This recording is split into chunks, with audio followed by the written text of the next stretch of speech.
day I was trying to get that Ghetto Dreams album complete, because in my mind I didn't know if I was gonna be here a week after. So you pushing. I'm like, and we were at Sinclair Studio mixing and mastering Ghetto Dreams when I got a call from my wife, and she was like asking me, did I hear something about Pat Don and this and that. Yeah, we on Boss Talk 101. Yeah, we gonna talk. Yeah, I'm just saying, like 92, 98. Yeah, that's CD era. A CD for sure. I caught the tail end of the cassette tapes though. Yeah. You got some of that? Yeah. When I put out Pat. Welcome to the land where it just don't stop. Trunks pop, tops drops in the front end hot. We had cassette tapes and CDs, and then that next project is probably like around when they were like, we don't want no more cassettes. We just want CDs. Let me ask you this, man. How was my boy Fat Pat when you first met him? Man, the life of the party. You know what I mean? The life of the party. Big super giant personality, man.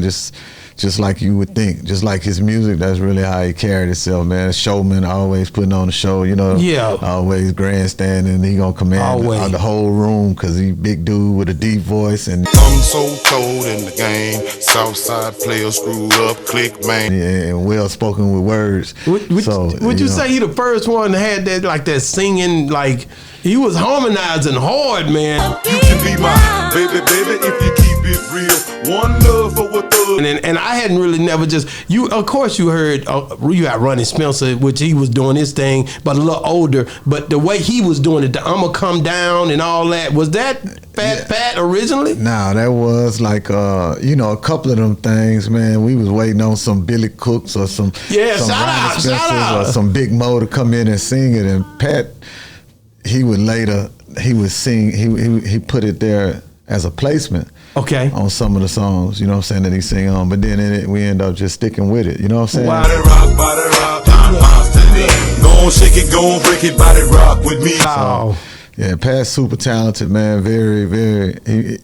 Out of all the artists that I probably actually did work with, like in terms of knowing what he really wanted to do, and not needing as much support and stuff like that. Pat had the direction already that he wanted to take himself in. So it was just like by building around him instead of trying to build him. We just built around Pat. Walk me through that day when you found out, because was it in Austin when he had gotten when he pretty much passed away? Nah, he was in Houston. Yeah, he got out here. Okay, because I was out of commission at that time. I don't know what was going on out here. Period. I was taking a little break from everything. You know what I mean? So just give me what happened to your recollection, so I can have it in my mental Rolodex. Man, it's real simple and plain. You know, he was dealing with bad individuals, you know what I'm saying? You know, and when you start dealing with the wrong people, man, the wrong shit happens. Okay. You know what I'm saying? So guy named Weasel, promoter out of Austin, you know what I'm saying? They had developed somewhat of a relationship, some type of friendship, business type shit, you know what I'm saying? Which I never really felt good about. Yeah, you know, you had that feeling. Nigga named Weasel. Man, come on now. But they, you know, and then they got crossed up some kind of way, man, and that's, you know, that's pretty much that's the story. That's the story, yeah. But I was really more going into the how you felt when you heard about it. When you heard about it, what was you doing? You see what I'm saying? That side of it. Yeah. Nah, actually, man, to be truthful, I was dealing with probably one of the most major low points in my life. I had caught a case myself. Okay. You know what I'm saying? So I was on during my trial. Wow. You know what I'm saying? So during my trial. But you was still out, but you was in and out. Yeah, I was out on bond. Okay. And they split my case, so they had some other cats. They were in court because they pled entrapment. That, you know what I'm saying? Yeah. So that separated our trial and stuff. So anyway, that whole day, I was trying to get that Ghetto Dreams album complete, because in my mind, I didn't know if I was gonna be here a week after. So you pushing.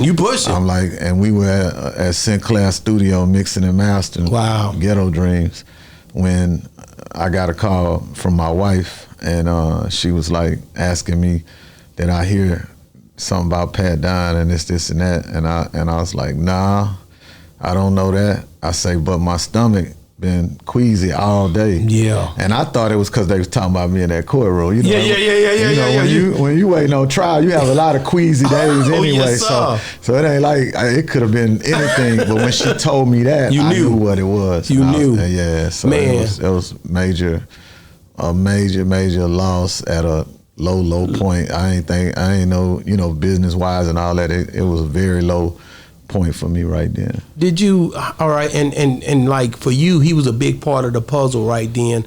Like, how did you redevelop and re-amp? Because you had more artists dealing with you at that time as well, or was he just the main core of what you had going on? Yeah, he was the main focus. I had signed him. I think Pimp Titan was signed to me at the time, but that was about it. You know what I mean? Like, I wasn't trying to put more on my plate than what I could eat, but I also knew my vision for Reck Shop was to build, a label out, and I know to build something out, you got to have somebody to build it around, and different artists at a different development stage. Pat was ready to go, you know what I'm saying, and then Pimp Titan we were developing them through Pat.